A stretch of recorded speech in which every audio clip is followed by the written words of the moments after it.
በስመ አብ ወልድ ወመንፈስ ቅዱስ አሐዱ አምላክ አሜን። ሰላም ለእናንተ ይሁን። ወደ ቻናሌ ቤተሰቦች እንደምን አላችሁ? ናለው እግዚአብሔር ይመስገን። እንኳን አደረሳችሁ አደረሰን ለተሰንበት። መልካም ለተሰንበት ይሁንልን። ነኢ ርግብዬ ሰናይት ውበቴ ርግቤ ሆይ ነኢ። የዛሬ ዕለተ ሰንበት መዝሙር ነኢ ርግብዬ ሰናይ ርግብዬ ይበላ በእንት የውሃታ ወሰናይ በእንት አርሞታ እጸባጦስ ይእት እንት በአማን ይበላዋ ቅድስተ ቅዱሳን ወይ በላ መላእክት ተፈስሒ ፍስሕት ብሩክት አንቲ እመ እንስት መንፈስ ቅዱስ ይመጻ ላዕልክ ወኃይለ ልዑለ ይጸልልክ ጽርሕ ንጽሕት እግዚእት ሰማያት ማይደረ መለኮት ከመ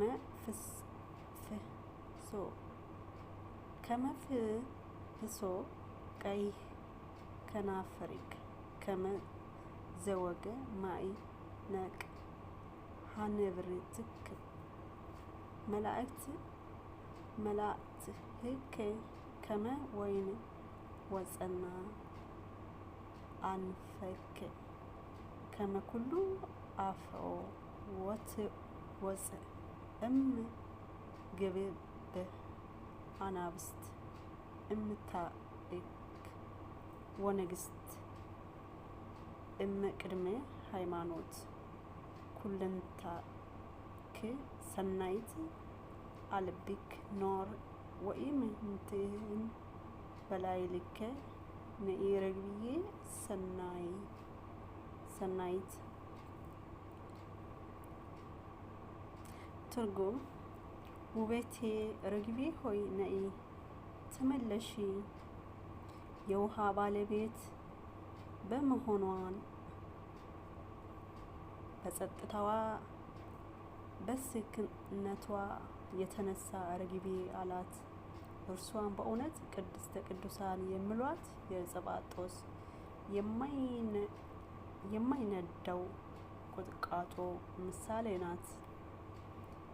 መልአኩም ደስ ይበልሽ አንቺ ከሴቶች መካከል የተባረክሽና ደስ የተሰኘሽ ነሽ አላት። መንፈስ ቅዱስ ወደ አንቺ ይመጣል፣ የልዑል ኃይል ይጸልልሻል አላት። ንጽሕት ግንብ ነፃ አውጪ አጋዝአት የሆነች የመለኮት ማደሪያ ብሎ ጠራት። ከናፍሮችሽ እንደ ቀይ ሐር ቀይ ሉል ናቸው። እምብርትሽ እንደ ጌጡ ማዕነቅ ነው። ጉንጮችሽ እንደ ወይን ጠጅ ናቸው። የአፍንጫሽ ሽታ ከማንኛውም ሽቱ ይበልጣል። ከአንበሶች ጉርብትና ዋሻ ከንጉሥ መኖሪያ ታይካ ከሃይማኖት ፊት ትወጣለች። ሁለንተናሽ ውብ ነው፣ በእርሱ ላይ ምንም ኖር የለው ኖር ጉድለት የለብሽም። ውበቴ ርግቤ ሆይ ነኢ። ምስጢር የቅዱስ ያሬድ መዝሙር የብሉይ ኪዳን መጻሕፍት ከሐዲስ ኪዳን መጻሕፍት ጋር የሚያይዝ ድንቅ የነገረ መለኮት ሰንሰለት ነው። ምስጢር በዋናነት የሚመለከተው ሶስት ዋና ዋና ሀሳቦች ላይ የተመሰረተ ነው። የድንግል ማርያም የዋህነት እና ንጽሕና። ርግቤ የሚለው ቃል በብሉይ ኪዳን መኃልየ ላይ ለፍቅር ንጹሕ ምሳሌነት ይናገራል። እመቤታችን ንጽሕት የዋህ ቁጡ ላልሆነች እና ጸጥታን ለምታዘወትር ነፍስ ምሳሌ ናት። የጽፋጦስ የማይነዳው ቁጥቋጦ ምስጢር ሊቀ ነቢያት ሙሴ በሲና ተራራ ያያት እሳት ያላቃጠላት ቋጥኝ የእመቤታችን ምሳሌ ናት። እሳተ መለኮት የክርስቶስ ድንግል ማርያም ማኅፀን ሲያድር ማኅፀኗ ሳያቃጥል ድንግልናዋ ሳይታበስ ኖሯል። ስለዚህ ቅድስተ ቅዱሳን ትባላለች። የተዋሕዶና የድኅነት ምስጢር መልአኩ ቅዱስ ገብርኤል ያበሰራት ብስራት የመንፈስ ቅዱስ መምጣትና የልዑል ኃይል መጸለል አምላክ ሰው መሆኑን ሰው አምላክ መሆኑን የሚያሳይ የድኅነት ምስጢር ነው። ይህ መዝሙር በቤተ ክርስቲያን ሊቃውንት ዘንድ በብዙ መልኩ ይብራራል። ማብራሪያውም የሚከተለውን ነጥቦች ያሳያል። የውበት መገለጫዎች ምስጢር በመዝሙሩ ላይ የተጠቀሱት እንደ ከናፍርክ ከመ ፍሕሶ ቀይ የከንፈርሽ መቅላት እንደ ቀይ ሐር ነው እና መላእክት ከመ ወይን ጉንጮችሽ እንደ ወይን ያሉ ሀሳቦችሽ ሥጋዊ ውበትን ብቻ ሳይሆን የመንፈስ ቅዱስ ጸጋ የእመቤታችን የባህሪ ንጽሕና እና የቅድስና ፍጻሜና የሚያመለክቱ ምሳሌዎች ናቸው።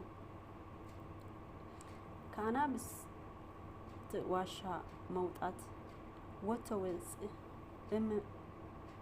እምግብብ አናብስት የሚለው ሀሳብ ዓለም በሲኦልና በዲያብሎስ እንደ አንበሳ አናካሪ በሆነው በክፉ ኃይል ተይዞ ሳለ እመቤታችን ከዚህ የጨለማ ዓለም እና ከኃጢአት ወጥመድ ነፃ አውጪ ሆና መገኘቷ ያሳያል።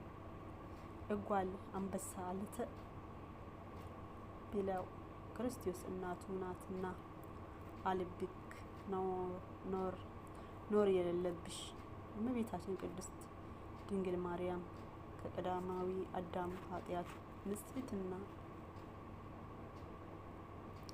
ንጽሕና አግኝታ መለኮትን ለመሸከም የተዘጋጀች ፍም ፍጥረት መሆኗን ማብራሪያ ያረጋግጣል። መላእክት ውድ አንባቢያ ቅዱስ ያሬድ ይህን መዝሙር ሲደርስ እመቤታችን ማክበር ብቻ ሳይሆን የክርስቲያናዊ ሕይወት መመሪያ ሊሰጠን ፈልጎ ነው። እመቤታችን ቅድስት ድንግል ማርያም ማኅደረ መለኮት የእግዚአብሔር ማደሪያ እንደሆነች ሁሉ እኛም ክርስቲያኖች አካላችን፣ ነፍሳችን የመንፈስ ቅዱስ ማደሪያ መሆን አለበት። በዘመናችን እንደ አናብስት የሚነሱብን የፈተና የጥፋትና የኃጢአት ሀሳቦች አሸንፈን እንደ ርግብ የዋህ እንደ እመቤታችን የጸና እምነት ንጽሕት ሊኖረን ይገባል። ሕይወታችን ከኖር የጸዳ በምግባር በሃይማኖት የታነጸ እንዲሆን መዝሙር ጥሪ ያቀርበናል። እግዚአብሔር አምላክ ልባችን አጽንቶ በንጽሕና እና በቅድስና እንድንኖር ረድኤቱን ያብዛልን። መልካሟ ርግብ እመቤታችን ነይ ስንላት ትመጣለች። በረከቷ ረድኤቷ አይለየን። አሁንም በረከቷ አይለየን። ለግሪክ ሰዎችና ላልተማሩ ለጥበበኞችና ለማያስተውሉ ዕዳ አለብኝ። በወንጌል አላፍርም። አስቀድሜ ለአይሁዳዊ ደግሞም ለግሪክ ሰው የሚያምኑ ሁሉ የእግዚአብሔር ኃይል ለማዳን ጻድቅ በእምነት ይኖራል ተብሎ እንደተጻፈ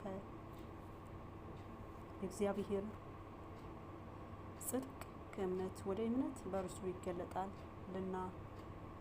ሮሜ 1:14 እግዚአብሔር ሆይ የሚሳነው ነገር የለምና የራቀ አቅርቤ የረቀቀ አጉልተ እየሰማነው ካለው መርዶና ሰቀቀን እረፍተ ሥጋ እረፍተ ነፍስ አታንሳን። አሜን። ጸልዩ በእንተ ሰላም ጸልዩ ስለ ሰላም ስለ አገራችን እንጸልይ። ስለ ቅዱስ ቤተክርስቲያናችን እንጸልይ። በጭንቅ በመከራ ስላሉ እንጸልይ። በረሃብ በስደት ስላሉ እንጸልይ። በጽኑ ህመም ተይዞ ስለሚሰቃዩ እንጸልይ። ስለ ሃይማኖት መሪ አባቶቻችን እንጸልይ። ስለ ሀገር መሪ እንጸልይ። የሰላም የምሕረት የቸርነት ባለቤት እግዚአብሔር ሰላም ምሕረቱን ቸርነት አይንሳን። አባ አትናቴዎስ ወልደ ጊዮርጊስ ዘገዳም ነሐሴ 17 2018 አሜን። ቃልዎት ያሰማልን። አባታችን በእድሜ ጤና ይጠብቅልን።